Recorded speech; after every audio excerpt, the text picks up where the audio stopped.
Oke, kita langsung aja ya. Kali ini kita bakal ngulik sebuah kisah yang lagi viral banget. Ceritanya ini berawal dari masalah rumah tangga yang kelihatannya ya biasa aja. Tapi, ternyata ceritanya jadi jauh lebih rumit dan gelap. Ini bukan cuma soal selingkuh, tapi udah menyangkut tuduhan nikah diam-diam, main ilmu hitam, bahkan sampai ada penyakit misterius yang dokter aja bingung. Shock. Itu kata yang pas banget buat ngegambarin inti cerita ini. Dan rasanya udah terwakilkan sama kalimat dari ibunya si suami, Raffi. Kalimat ini tuh bener-bener nunjukin rasa nggak percaya yang luar biasa. Emang apa sih yang dia lihat sampai bisa ngomong kayak gitu? Yuk kita cari tahu bareng-bareng. Oke, kita mulai dari bagian yang paling bikin heboh. Jadi semua cerita ini meledak karena satu momen penting, sebuah penemuan di tempat yang sangat pribadi yang akhirnya ngebongkar semuanya.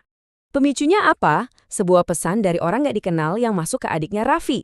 Gara-gara pesan itu, mereka nekat ngelakuin sesuatu yang drastis. Ngegeledah rumah Raffi sendiri.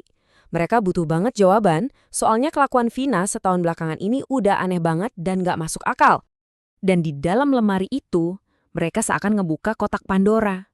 Bayangin, apa yang mereka temuin?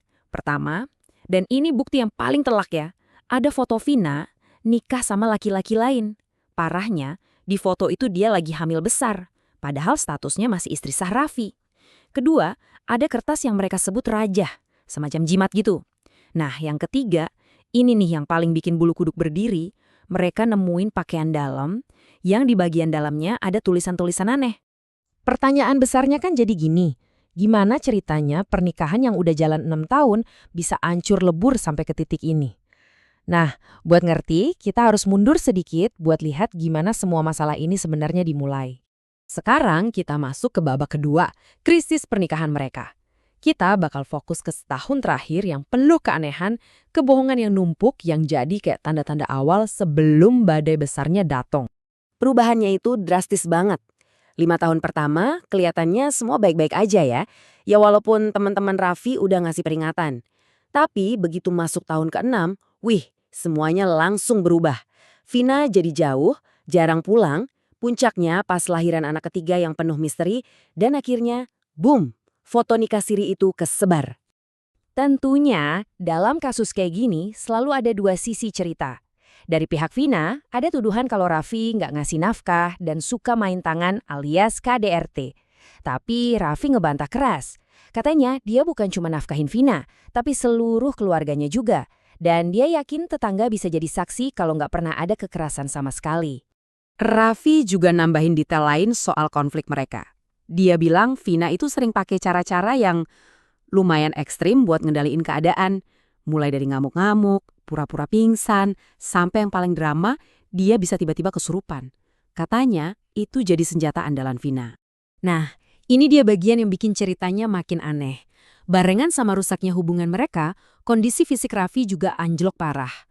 Dia mulai ngalamin gejala-gejala penyakit yang nggak wajar sama sekali.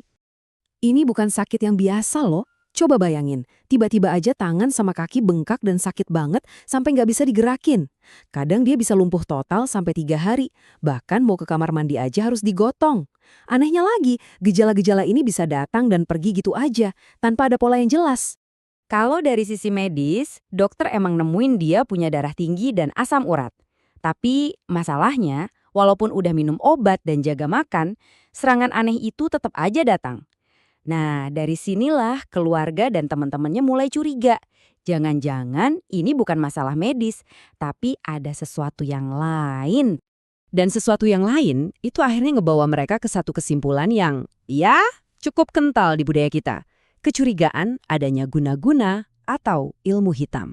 Buat yang mungkin kurang familiar, guna-guna itu semacam praktik sihir yang tujuannya buat mempengaruhi atau nyakitin orang dari jauh. Dan kerangka berpikir inilah yang akhirnya dipakai keluarga Raffi buat mencoba memahami semua kejadian ganjil yang mereka alami. Tapi disinilah ceritanya jadi makin ironis. Ternyata Vina sendiri juga pernah pakai cerita soal ilmu hitam ini. Dia pernah telepon Raffi, bilang lagi berobat di Kalimantan karena kena guna-guna. Gejalanya pun gak main-main, dia ngaku ada pecahan kaca keluar dari badannya.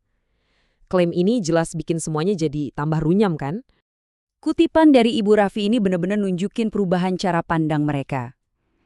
Setelah nemuin foto nikah siri dan barang-barang aneh itu, mereka jadi ngelihat semua kejadian di masa lalu dengan cara yang beda. Mereka mulai mikir, kalau ke orang lain aja dia bisa begitu, jangan-jangan selama ini. Kepingan-kepingan puzzle-nya seakan mulai nyambung di benak mereka.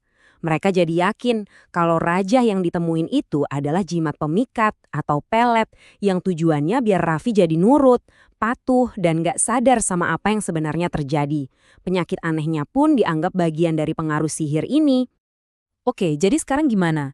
Setelah semua penemuan ini, apa langkah yang diambil sama keluarga? Dan apa sih yang mereka harapkan dari semua ini? Awalnya sih tujuan mereka simple, cuma pengen Vina muncul dan ngasih penjelasan. Makanya mereka posting foto itu biar viral. Tapi yang mereka dapat malah ancaman dari akun-akun bodong. Gara-gara itu, mereka jadi makin mantap buat bawa kasus ini ke jalur hukum dan ngelaporin Vina atas dugaan poliandri. Dan yang paling kasihan dari semua ini adalah dampaknya ke anak-anak. Ada 3 anak yang kejebak di tengah drama orang tuanya. 1 anak sambung, 1 anak kandung mereka, dan yang terakhir, seorang bayi yang status ayahnya sekarang jadi tanda tanya besar. Pada akhirnya, permintaan keluarga ini sebenarnya sederhana banget. Mereka nggak melulu soal ngehukum, tapi lebih ke nyari kejelasan. Mereka cuma pengen Vina muncul, ngomong jujur, dan nyelesain masalah ini, supaya semua pihak bisa tenang dan ngelanjutin hidup masing-masing. Jadi, kita dihadapkan sama kasus yang lapisannya banyak banget. Ada tuduhan hukum yang jelas kayak poliandri, ada isu emosional soal status anak, dan ditambah lagi ada elemen kepercayaan mistis yang susah banget dibuktiin. Pertanyaannya sekarang, di tengah semua tuduhan dan cerita yang simpang siur ini, kebenaran yang sesungguhnya itu ada di mana? Itulah yang sampai sekarang masih jadi misteri.